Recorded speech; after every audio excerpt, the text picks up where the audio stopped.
नागपुर में engineer college के छात्र ने अपने ही माता पिता की कर दी हत्या। परीक्षा में बार बार फेल होने के बाद माँ बाप दूसरे कॉलेज में एडमिशन के लिए बना रहे थे दबाव। हत्या की वजह थी कि युवक इंजीनियरिंग की पढ़ाई कर रहा था और बार बार फेल होने से उसके माता पिता उसे दूसरे कॉलेज में एडमिशन लेने के लिए दबाव बना रहे थे। साथ ही बार बार अपने बेटे के फेल होने पर माता पिता उसे खेती करने और घर से निकाले जाने के साथ ताने भी मारा करते थे।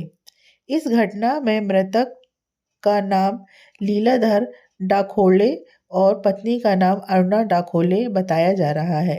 नागपुर शहर के डीसीपी जोन 5 निकेतन कदम ने बताया कि 1 जनवरी की सुबह कंट्रोल रूम को कॉल आया कि कपिल नगर के इलाके में एक घर में 2 डेड बॉडी मिली है। पुलिस मौके पर पहुंची तब 2 शव घर में खून से लथपथ मिले। मामले का आरोपी मृतक का बेटा ही निकला। उत्कर्ष डाखोले 25 वर्ष यह उसका नाम है। वह इंजीनियरिंग का छात्र है। उसने 26 दिसंबर को ही अपने माता पिता की हत्या कर दी थी। पहले आरोपी बेटे ने अपनी मां का गला दबाकर हत्या की, फिर पिता की चाकू मारकर हत्या कर दी। आरोपी बेटे ने अपनी बहन को इस घटना की भनक ना हो सके इसलिए माँ बाप मेडिटेशन के लिए गए हैं और वहां मोबाइल ले जाने की अनुमति नहीं है, यह कहते हुए एक परिजन के यहाँ रहने के लिए भेज दिया था। पुलिस ने इस मामले में उत्कर्ष डाखोले को गिरफ्तार कर लिया है। पुलिस आगे की जांच में जुटी है। आज सुबह मतलब 1 जनवरी 2025 सुबह 9 बजे के करीब हमें 112 नंबर पे कॉल आया था कि एक घर में 2 डेड बॉडीज़ है। तो हमने वहाँ पे जाके चेक किया तो वो पति पत्नी की डेड बॉडीज़ थी और उनका जो पति है उनका नाम लीलाधर डाखोड़े है और पत्नी जो है अरुणा डाखोड़े है। तो फिर वहाँ पे स्पॉट पे पहुँचने के बाद वहाँ पे खून वगैरह था घर में बहुत सारा। तो प्राइमा फेसी हमें लग रहा था कि यहाँ पे कुछ तो सस्पिशियस है, इसमें कुछ हुआ रहेगा फॉल प्ले। तो ज़्यादा जानकारी लेने के बाद ऐसा पता चला कि उनका जो बेटा है नाम है उसका उत्कर्ष डाखोड़े, ये 25 साल का है, इंजीनियरिंग का स्टूडेंट है। तो उसको हमने थोड़ी तहकीकात की, थोड़े सवाल पूछे तो उसके बाद उसने कन्फेस किया है कि उसने ही अपने माँ बाप का खून किया है।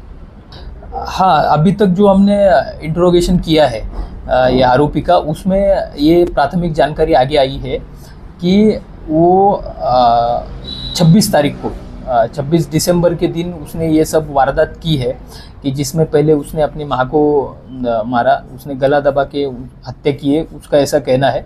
उसके बाद उसके पिताजी बाहर थे उस टाइम पे, वो वापस आए, मतलब माँ को दोपहर के 1 बजे के करीब उसने मारा ऐसे बोल रहा है। उसके बाद पिताजी आए शाम को 5 बजे के करीब, फिर उसके बाद पिताजी को चाकू से स्टैब करके मारा, ये उसका कहना है। और वहाँ पे खून वगैरह भी मिला है, मतलब वहाँ पे स्टैबिंग तो हुई है।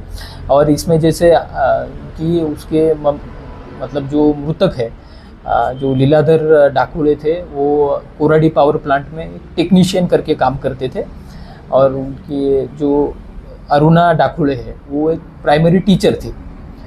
तो ऐसा उनका बैकग्राउंड है। इसका कारण अभी तक तो उसके साथ जितना भी इंट्रोगेट किया उससे ये कारण एक सामने आ रहा है कि वो 6 साल से इंजीनियरिंग में एडमिशन लिया हुआ था, कॉलेज कर रहा था, लेकिन कुछ विषय उसके बैकलॉग रहने के कारण उसके घर वाले बोल रहे थे एक तो हम दूसरे कॉलेज में एडमिशन लेते हैं, दूसरे कोर्स करते हैं ITI वगैरह, लेकिन वो मान नहीं रहा था। तो घर वाले ये भी बोल रहे थे कि तुम खेती वगैरह करो, तुमसे नहीं हो पाएगा। तो उसका गुस्सा उसके मन में था कि मुझे ज़बरदस्ती ये कॉलेज से निकाल रहे हैं। तो उसने थोड़ा प्लान वगैरह करके ही फिर ऐसा किया है। सेकेंड ईयर जैसे कि उसने 26 तारीख को हत्या की है और 1 तारीख को हमें ये सब चीज़ें पता चली, तो बीच में 5 दिन का एक पीरियड गया है।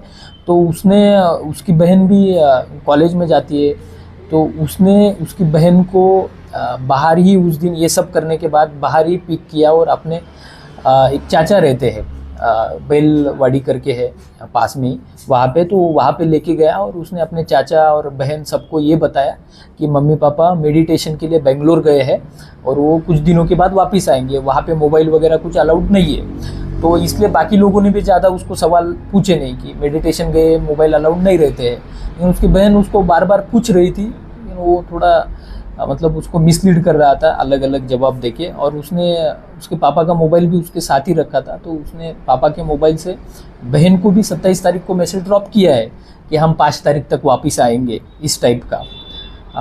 तो वो मैसेज कैसे ड्रॉप किया, कितने बजे ड्रॉप किया, उसकी भी तहकीकात चल रही है अभी। सर 5 दिन तक उसकी बहन घर कैसे आई नहीं, लेकिन अभी तक की जानकारी के अनुसार उनके घर में जो कार है, तो ये लड़के के पास वो कार थी, तो हर रोज़ वो अपने चाचा के घर से वो दोनों भी वहीं पे रुके हुए थे, ये भी नहीं घर आया ऐसे बोल रहा है। वो उसको कॉलेज छोड़ने जाता था, कॉलेज के बाहर ही रुकता था पूरा कॉलेज होने तक, वहाँ से उसको वो घर ना जाए इसलिए वो कॉलेज के बाहर ही रुकता था और वहाँ से फिर वापस लेके वो अपने चाचा के घर जाता था, सो दैट कि अगर गलती से भी वो घर चली गई तो ये सब ओपन हो जाएगा।